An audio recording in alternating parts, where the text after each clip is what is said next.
we have a part to play.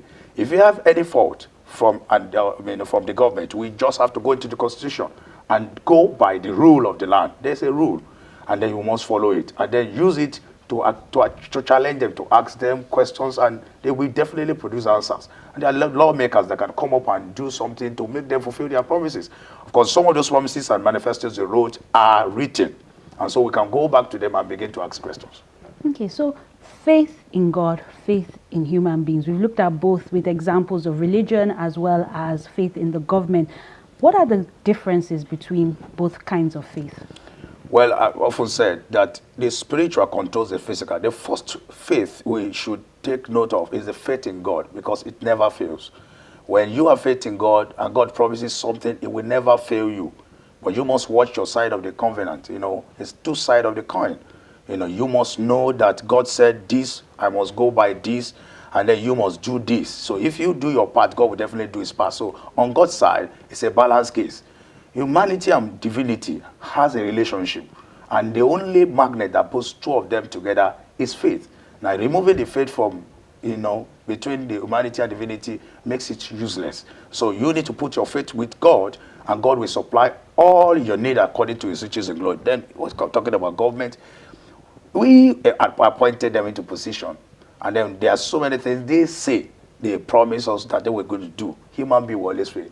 It is written, you should not put your faith in the arm of flesh. Of course, arm of flesh will always fail you. But the truth is that, like I said, there are laws at which you can use to reach out to those that have made promises, and they will definitely fulfill their promise with time.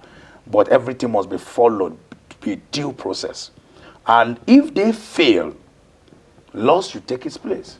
Okay. So one of the things you mentioned was that the change or that desire that we hope to see in Nigeria starts from the individual. Yes. So that's faith in the individual. Yes. So if the individual fails in bringing about that change, can you still hold the person making the promises, in this case the government, accountable?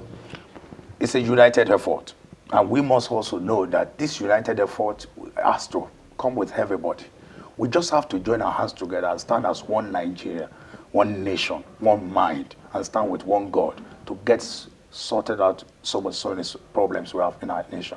You can't put all the blames on the government. We'll have our part. Let's all define these problems and then see how we can help out in our individual lives.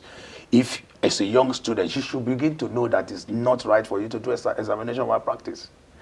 As a teacher, you should begin to know that these are things you must do your job very well. As a police officer, we begin to, from sector to sector, and we must begin to ascribe solution.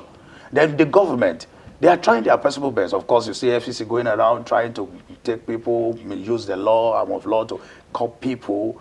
They are doing their best. But if we can just give them more hands, I think corruption will be a total, a story that will be forgotten forever. But this has to do with unity. It has to do with oneness. It has to do with one mind. It has to do with cooperation with each other, understanding the situation. Of course, we are not there. If you say you're going to be a governor or a president, get there and you said you're going to do this, you're going to do that. Get there first before you know. There are challenges there. There are some cabal that will not want some things to happen. Some laws that are about to be implemented. Check, for example, Donald Trump. Donald Trump made some laws, he wants to stop some things. What did the court say? No, you can't do that. But he has the mind to do it. But somebody say no, there's nothing you can do about when the law wants to curb you, or some people somewhere, some cabal is stopping. So there are so many challenges to failure. If you say somebody failed me, you must ask. Like, for example, two persons said, I want to marry you, you will marry me, and they have the agreement. The parents say no, they are not going to accept. So you must also look at that side before you can judge the person that is a failure, maybe disappointed your faith, or you have to withdraw your confidence from the person. So what happens when you lose faith, when there's hopelessness and you feel like even if I do my own part, it's not enough, I'm just one out of 200 million, then what do? How do you go from that faithlessness to a state of faithfulness? You need to always anchor on God. God, the G factor, is the only solution to our situation. Our problem is that we have left God out of the whole sin, and that's why we are having problems in our nation. We need to go back to God. When things become so tough, divinity needs to come to the help of humanity. There's no nation on earth that does not need God. Of course, in America, they say, in God we trust. And God has always been helping. I was listening to Pastor just talking, and was saying that we have been in problems over the years, even that of the president, Abacha, and stuff like that. And we had also problems. And he said, God brought us out. So he acknowledged God. In all our ways, we must acknowledge God. We must know that God seeks rules in the affairs of men. It's very important we know that if we have tried our possible best and nothing is coming, we need to turn to God. We need to come together. The church leaders come together, the religious leaders come together and begin to talk to the Almighty God to step into the situation, because sometimes the spiritual controls the physical. Of course, you agree with me. There's nothing on earth here that happens just like that. Something is actually in control. But wouldn't you say that there's a lot of faith? Nigerians have a lot of faith in God, in Nigeria, in themselves. When you look at, say, religion, we have churches, we have mosques, we have traditional shrines everywhere. So if there's so much faith as expressed through religion in Nigeria, why aren't we seeing that desired progress? Well, like I said, corruption has eaten deep into every bone and marrow of every nation, every person in this nation. The first solution I think the church should prescribe to this nation is to offer free education. There's need for free education. In those days when we have the Anglican, the CMS and all stuff, they come up with free education, and they were able to, have schools that, people can go for free. The churches should come up with free school, not schools that the fees are so high and nobody's able to, pay.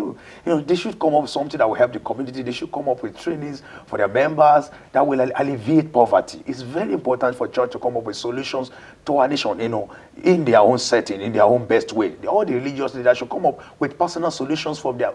They should shun greed. Greed is the problem here. We need to shun greed and begin to seek for solution. Every institution in Nigeria has their solution to this nation.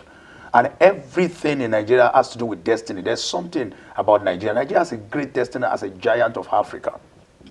Giant of Africa cannot be achieved if we don't come together with the fragment of our destinies to make it happen. So the church must do their own. The government has their own to be done. Every other organization has to come up with something very nice, something very innovative, something very creative, because God is the creator and is giving man power to create solutions to situations. So you're saying that churches, mosques, shrines, they should go beyond being places of worship to actually being agents of change. They should empower people. They should be an agent of change. Now, you cannot expect the government to do what the religious leaders are not doing. You have a lot of schools that their school fees are very, very high, and nobody, even the church member cannot pay. You understand this? And now, so we should come back to a free education style. And when we have this done, so many problems will be solved. Thank you so much, Mark, for sharing those thoughts with us. Rubbing Minds continues after this break. Don't go anywhere. So let's dance now, it is my turn. Just one word.